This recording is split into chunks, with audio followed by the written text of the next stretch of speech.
राष्ट्रीय अध्यक्ष साहब से बात हो रही है। मैं जानना चाहता हूं कि आपके जो यहाँ आए मोहम्मदाबाद में शहीद जयंती पे यहाँ से लोगों को क्या संदेश देना चाहते हैं जो पूरे भारत में।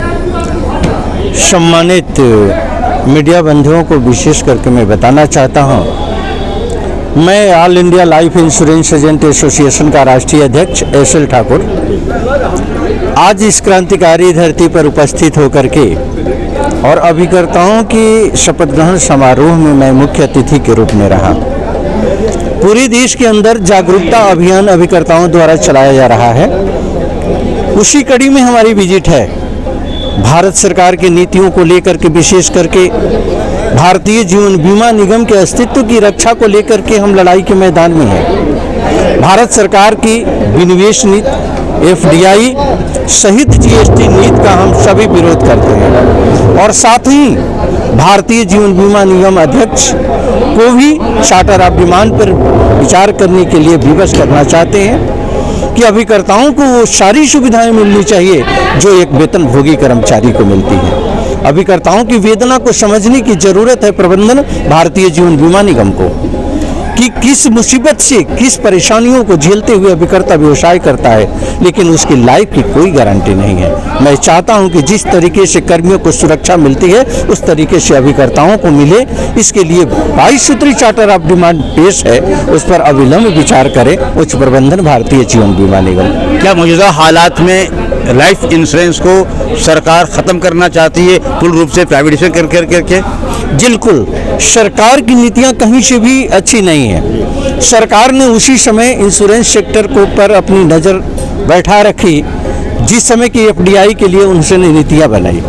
FDI को लेकर के जो नीतियां बनाई गई वो तो स्लो गति से थी, लेकिन GST कर कानून के बाद से वर्तमान सरकार की नीयत कहीं से भी उचित नहीं है, क्योंकि इन्होंने विनिवेश भी ला करके देशी और विदेशी पूंजीपतियों के लिए रास्ता खोल दिया है। All India life insurance agent association इसे भारतीय जीवन बीमा निगम के लिए घातक मानता है और संगठन पूरी तत्परता के साथ सरकार की नीतियों का विरोध करेगा। देखिए, अभी आपने बात कर रहे थे यकीनन सरकार की जो नीतियां हैं देश हित में भी नहीं है, पब्लिक के हित में भी नहीं है, एजेंट हित में भी नहीं है। यकीनन लोगों को एक होकर करके आपके साथ में संघर्ष करने की जरूरत है। इस 22 न्यूज़ के लिए जावेद बिन अली। सबसे पहले भारतीय जीवन बीमा निगम के अंदर FDI लाई। FDI का सीधा सीधा मतलब यह था कि भारतीय जीवन बीमा निगम एक सरकारी संस्था थी और भारतीय जीवन बीमा निगम का कहीं किसी रूप में मुकाबला नहीं था। सरकार की नीयत में कहीं न कहीं से खोट रहा। उसने FDI ला करके पैरेलल हमारे खड़ा कर दिया इंश्योरेंस कंपनियों को, प्राइवेट प्लेयर को, वो सरकारी के रूप में और देशी के रूप में, यानी देशी और विदेशी के रूप में। तो देशी और विदेशी जो इंश्योरेंस कंपनियां आई, मेरे दोस्तों, प्राइवेट और सरकारी में आप अंतर समझते होंगे कि व्यक्ति मालिक होता है किसी संस्था का और सरकार मालिक होती है किसी संस्था का। तो सरकार का मतलब कि पब्लिक मालिक है और प्राइवेट का मतलब है कि वो व्यक्ति मालिक है, यानी मुनाफे को लेगा व्यक्ति और नुकसान की भरपाई करेगा व्यक्ति।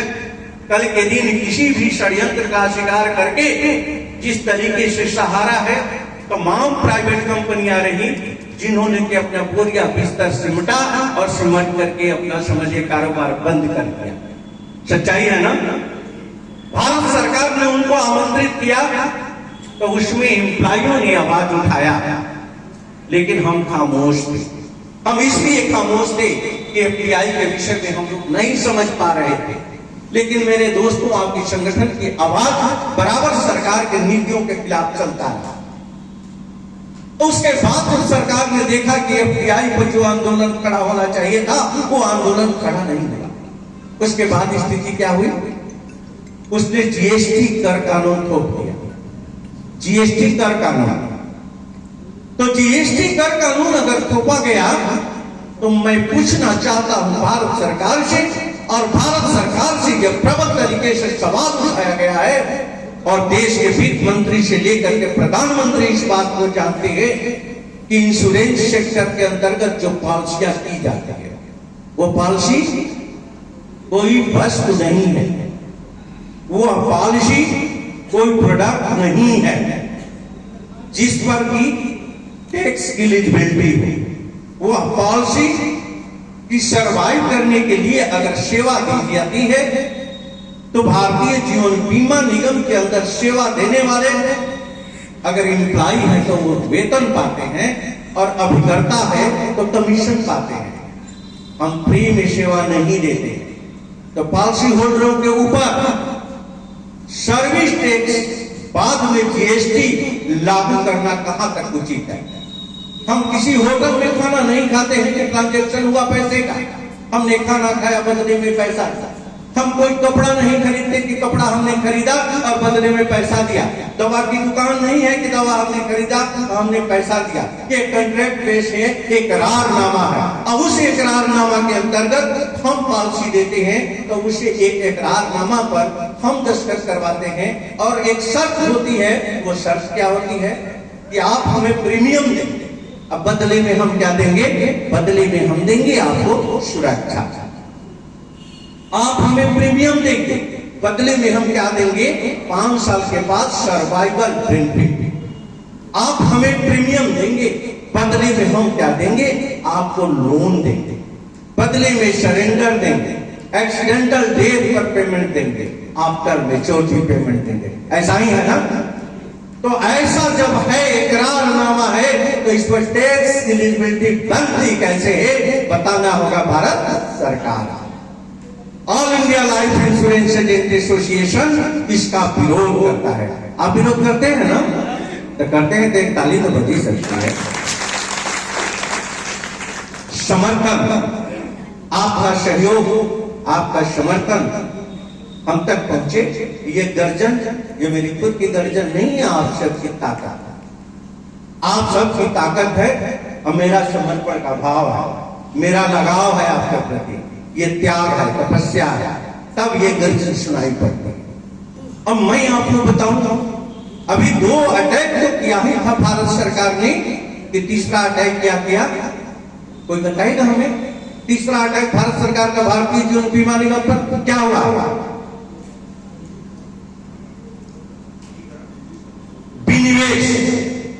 विनिवेश है ना? विनिवेश के अंतर्गत इन्होंने किया क्या कि भारतीय जीवन बीमा निगम की सरकार की हिस्सेदारी जो 100% थी, उसकी 3.5% इन्होंने सेल कर दिया पूंजीपतियों के हाथों, और जो भी लाभांश इनके होंगे उसका 3.5% का मालिक बन गया पूंजीपति। यानी पूंजीपतियों का इन्होंने एंट्री भारतीय जीवन बीमा निगम में दे दिया। आगे चल करके भारतीय जीवन बीमा निगम की स्थिति खराब होगी तो उस कंडीशन में जानते हैं ये शेयर बढ़ता जाएगा, ये शेयर बढ़ेगा 10%, ये शेयर बढ़ेगा 20%, और जिस दिन 50% बढ़ जाएगा, ये 50% से ऊपर शेयर हो जाएगा, उस दिन प्राइवेट प्लेयर मालिक हो जाएगा भारतीय जीवन बीमा निगम का। क्या आप चाहेंगे कि LIC प्राइवेटाइजेशन में जाए? आप चाहेंगे? नहीं चाहेंगे ना? तो हमें तो आवाज देना पड़ेगा ना। तो आवाज इसके साथ, इसके लिए हमें देना पड़ेगा, आवाज उठानी पड़ेगी कि विनिवेश की प्रक्रिया, जीएसटी की प्रक्रिया और साथ में FDI की प्रक्रिया का ऑल इंडिया लाइफ इंश्योरेंस विरोध करता है। All India life insurance agent association ने इसको लेकर के ज्ञापन दिया। ज्ञापन के बाद ये मैटर प्रधानमंत्री सेक्रेटेरिएट में गया और सेक्रेटेरिएट से RTI से पूछा गया तो भारत सरकार का जवाब था कि फाइल प्रोसेस में चल रही है। तो लड़ाई आपकी चल रही है। संगठन के गतिविधियों से संतोषजनक लग रहा है कि नहीं कार्रवाई? संगठन की गतिविधियां संतोषजनक लग रही है ना? प्रयास लग रहा है ना? अब ये सारे लगातार समझिए कि प्रयास चला। अब मैं आपको बताऊं, जहां भी मेरे साथी हैं, आवाज अगर आपके कानों तक पहुंच रही है तो निश्चित सभागार में आवे, क्योंकि ये सभी के हितों की बात हो रही है। इससे कोई भी साथी अछूता नहीं है। बात किया चार्टर ऑफ डिमांड, हमने अभी बात किया विनिवेश को लेकर के, जीएसटी कर कानून को लेकर के और FDI को लेकर के, यानी भारत सरकार की नीतियां और भारतीय जीवन बीमा निगम के नीतियों की मैंने चर्चा किया। अब आ जाइए IRDA के विषय में बता दूं आपको। भारत सरकार ने जब देखा, क्या देखा?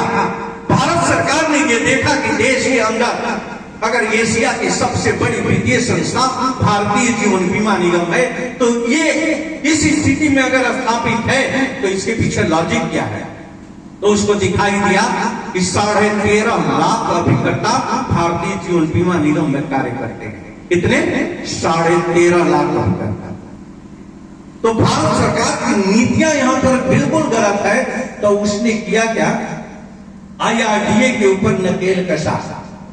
IRDA के ऊपर नकेल कसने का मतलब कि IRDA गवर्न बाई LIC है या गवर्न बाई सरकार है? कोई बताए?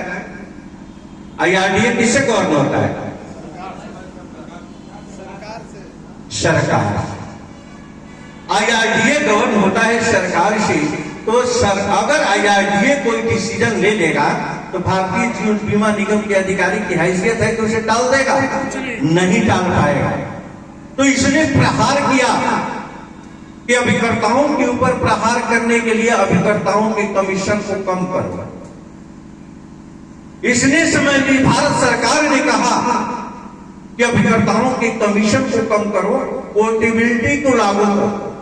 पोर्टेबिलिटी का मतलब आपका अभिकरण है, आपने बीमा किसी का किया और बीमा करने के बाद उस बीमा धारक का कोई रिश्तेदार एजेंट हो जाता है, उस बीमा धारक का कोई गहरा दोस्त एजेंट हो जाता है, या उस बीमा धारक को लालच दे करके और पॉलिसी होल्डर को अपने पक्ष में कर लिया जाता है, तो आपका कोड बदल जाएगा, आपकी सारी मेहनत पर पानी फिर जाएगा। कहीं से ये उचित है? पोर्टेबिलिटी लागू नहीं होनी चाहिए। पोर्टेबिलिटी अगर लागू होती है तो आपस में क्राइसिस होगा, अभिकर्ता परेशान होंगे और इसमें क्या होगा? व्यवसायिक क्षति भी होगी। कमीशन कम होगा तो अभिकर्ताओं का लगाव कम होगा। इसके साथ साथ इसने और तय क्या किया था कि पॉलिसी धारकों की रसीद और पॉलिसी बॉन्ड पर अभिकर्ताओं के कमीशन को छापा जाएगा। इसको लेकर के प्रबल हम लोगों ने विरोध दर्ज कराया। परिणाम मेरे दोस्तों ये रहा कि IRDA को पीछे हटना पड़ा। IRDA को पीछे हटना पड़ा। कमीशन आपका रसीद पर नहीं छपेगा, पॉलिसी बॉन्ड पर नहीं छपेगा। कमीशन कम करने की जहां तक बात है, पोर्टेबिलिटी लागू करने की जहां तक बात है, इसको लेकर के हम लोगों ने जिला अधिकारियों के मार्फत ज्ञापन दिया है। अगला निर्णय होगा, जोन का सम्मेलन होगा, उसी सम्मेलन में हम लोग तय करेंगे कि उत्तर प्रदेश सरकार को ज्ञापन देना है विधानसभा को घेरते हुए। ये तिथि हम लोग तय करेंगे जब हमारी जोन की कंसल्टेटिव कमेटी की मीटिंग होगी, जब सभा होगी, उस कंडीशन सभा में हम लोग तय करेंगे कि बहुत जल्दी हम लोग निर्णय लेंगे। तो जब हम लोग ज्ञापन देंगे उत्तर प्रदेश सरकार के माननीय मुख्यमंत्री को और संबोधित रहेगा IRDA के अध्यक्ष के नाम, वो पत्र संबोधित रहेगा देश के प्रधानमंत्री के नाम। अगर उस पर कोई कार्रवाई नहीं होती है तो फिर हम लोग चलेंगे, अपनी इनकलाब की आवाज कहां बुलंद करेंगे? हम तो चलेंगे जंतर मंतर, हम लोग चलेंगे रामलीला के मैदान और संसद को घेरने का काम करेंगे और इनकलाब की आवाज बुलंद करने का काम करेंगे। इसको लेकर के लड़ाई हम लोग लड़ेंगे।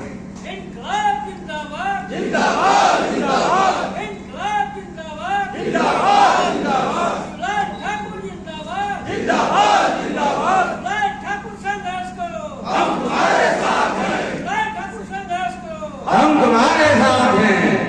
धन्यवाद।